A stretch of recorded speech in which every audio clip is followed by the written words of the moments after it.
19장에서는 하나님의 백성들이 정결한 삶을 살아가기 위해서 실생활 가운데 지켜야 할 규례들을 말씀하고 있습니다. 어제 본문에서는 하나님과의 관계에서 종교적인 규례와 사회적인 기본 규례를 말씀을 해 주셨습니다. 이것을 명시하면서 하나님은 전제 조건이 내가 거룩하니 너희도 거룩하라고 말씀을 하셨습니다. 그리고 어떻게 거룩한 삶을 살 것인지에 대해서도 알려주셨습니다. 우리는 먼저 하나님 앞에서 거룩해야 한다고 했습니다. 그리고 이웃을 사랑함으로 하나님 앞에서도 역시 거룩해야 한다고 했습니다. 오늘 본문에서는 각종 일상생활과 관련된 규례를 말씀하고 있습니다. 하나님께서는 이러한 규례들을 통해서 이스라엘 백성들이 하나님의 백성다운 생활이 어떤 것인지를 가르쳐 주고 있습니다. 오늘날 점점 더 악해가는 세상 가운데서 우리 성도들의 삶의 방식이 어떠해야 할 것인지를 우리에게 말씀해 주고 있습니다. 하나님의 성도들이 종교적인 영역에서만 신실하게 사는 것을 원하시는 것이 아닙니다. 그것은 이 세상의 종교를 믿는 자들과 다를 바 없는 그런 삶이 되고 마는 것이죠.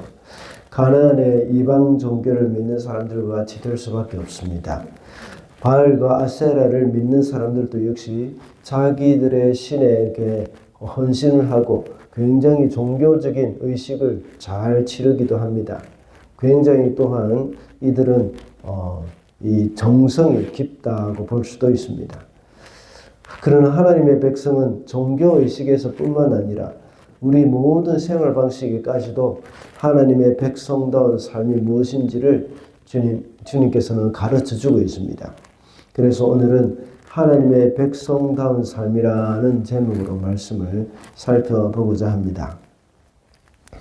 먼저 하나님의 백성다운 삶은 신앙의 순수성을 유지하는 것입니다. 19절 말씀입니다. 너희는 내가 세운 규례를 지켜라. 너는 가축 가운데서 서로 다른 종류끼리 교미시켜서는 안 된다. 밭에다가 서로 다른 두 종류의 씨앗을 함께 뿌려서는 안 된다. 서로 다른 두 가지 재료를 섞어 짠 옷감으로 만든 옷을 입어서는 안 된다. 이처럼 하나님은 다른 두 종류를 혼합시켜서 하는 것을 금지시키셨습니다. 그 이유가 무엇일까요? 하나님께서 창조하신 각 종류의 식물과 동물의 순수성을 유지하기를 원하신 것입니다. 더 나아가서 이 말씀을 우리에게 적용시킬 때에는 이 세상에 물들지 않는 그러한 순수한 신앙을 유지하기를 원하시는 것이죠. 하나님은 이스라엘 백성들이 가나안에 들어가서 살 때에 그들의 풍습을 따르지 말라는 말씀을 여러 번 하셨습니다. 이스라엘 백성들이 가나안에 들어가서 그들 가나안의 문화와 타협을 하는 그런 경우에는 이스라엘 백성들이 변질될 수밖에 없기 때문입니다.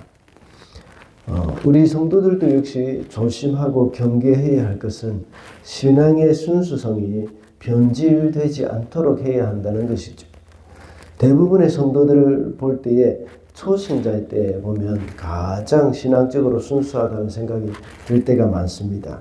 물론 그들이 아직 교리적으로나 이런 부분에 있어서 제대로 잘 알지 못하는 그런 가운데서 옛날에 세상에 있을 때 세상 사람들의 관점에서 또 기독교의 종교 생활을 하는 그런 부분도 있기는 합니다.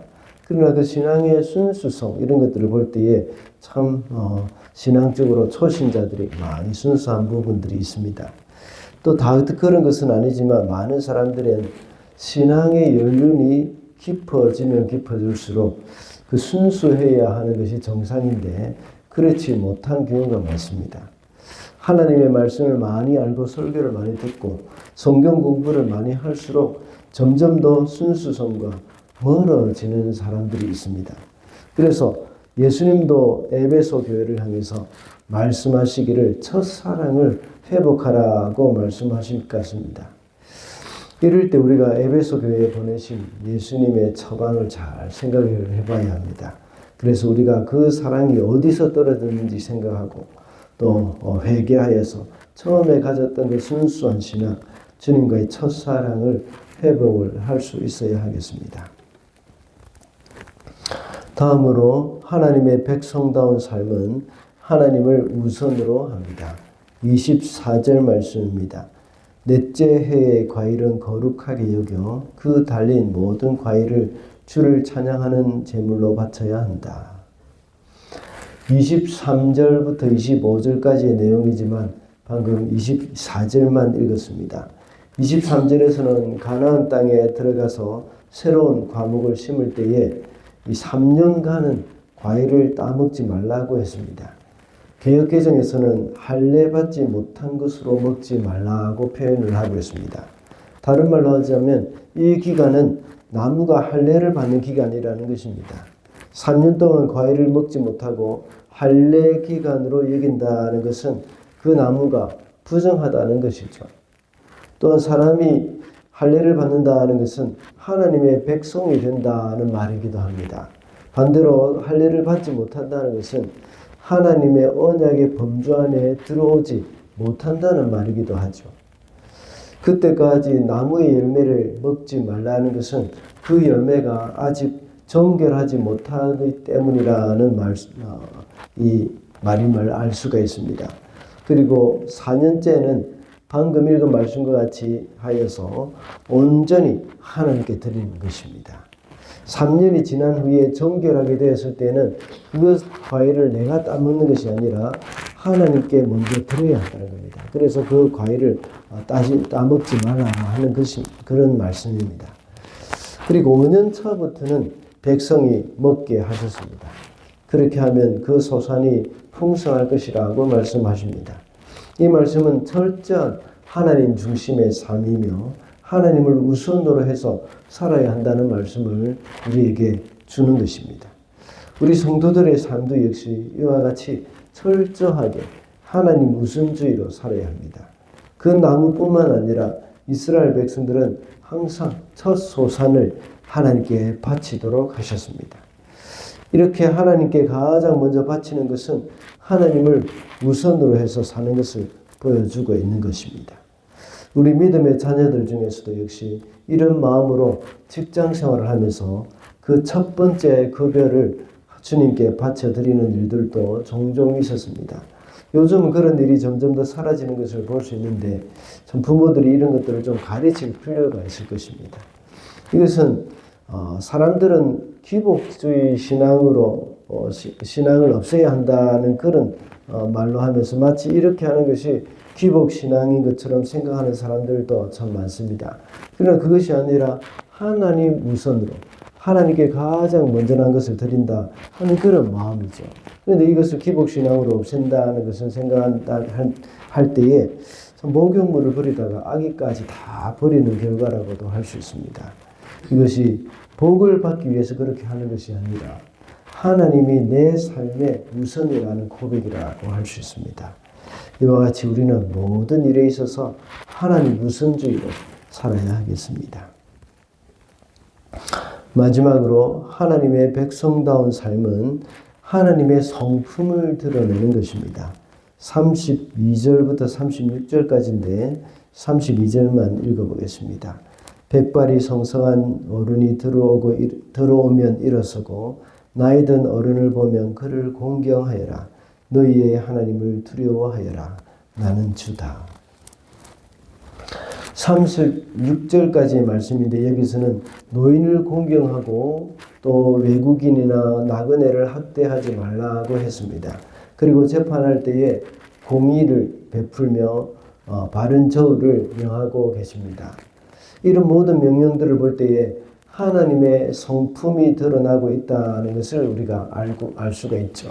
이 우리의 삶 가운데서 하나님의 성품이 드러나도록 해라 하는 것입니다. 그것이 바로 사랑과 공의입니다. 하나님은 이스라엘 백성들에게 이러한 사랑과 공의를 드러내기를 원하십니다. 가나안 땅에 사는 거민들은 바알과 아세라를 섬기는 사람들이었습니다. 거기다가 많은 우상을 섬기며 또 다른 몰렉이나 이런 것들을 또 섬기고 있었습니다. 그들의 삶을 어떠했습니까? 지극히 문란했고 잔인했죠. 이것은 그들의 음란함을 우상으로 표현한 것입니다. 그렇지만 그들이 섬기는 우상의 모습을 그대로 따라가는 것이기도 하죠. 그러나 하나님은 그들의 풍습을 따라가지 말고 하나님의 성품을 드러내면서 살아야 한다는 것을 말씀하고 있습니다. 우리가 하나님을 섬기는 백성이라면 우리의 삶을 통해서 하나님의 성품이 드러나는 것은 지극히 당연한 일입니다. 이러한 삶이 바로 거룩한 삶이요. 우리 성도들의 삶을 통해서 이 세상을 좀 더 거룩해져 갈 수 있도록 하는 것입니다. 제가 얼마 전에 수요 기도회 때도 인용한 찬양곡이 있지 않습니까? 예수님 겨울에 오신다면 온 세상 차가울 때 마음 따뜻한 사람 찾겠네. 추위를 녹이도록 이라는 가사가 있습니다. 이 세상에서 사랑이 없어서 온통 차가울 때 우리는 주님의 마음을 닮은 뜨거운 사랑으로 얼어붙은 세상을 녹일 수 있어야 합니다. 또한 공의가 없어서 억울한 사람들이 많은 이때에 이 진정한 공의를 행하면서 이 땅의 빛과 소금의 역할들을 감당해낼 수가 있어야 하겠습니다.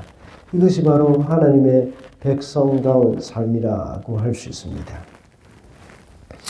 말씀을 맺겠습니다. 오늘은 하나님의 백성다운 삶이라는 제목으로 말씀을 살펴보았습니다. 하나님의 백성다운 삶은 신앙의 순수성을 유지하는 것이고 하나님을 우선으로 한다고 했습니다. 그리고 하나님의 백성다운 삶은 하나님의 성품을 드러내는 삶을 산다고 했습니다. 오늘도 이 세상에서 하나님의 백성다운 삶으로 승리하는 저와 여러분이 되시기를 바랍니다.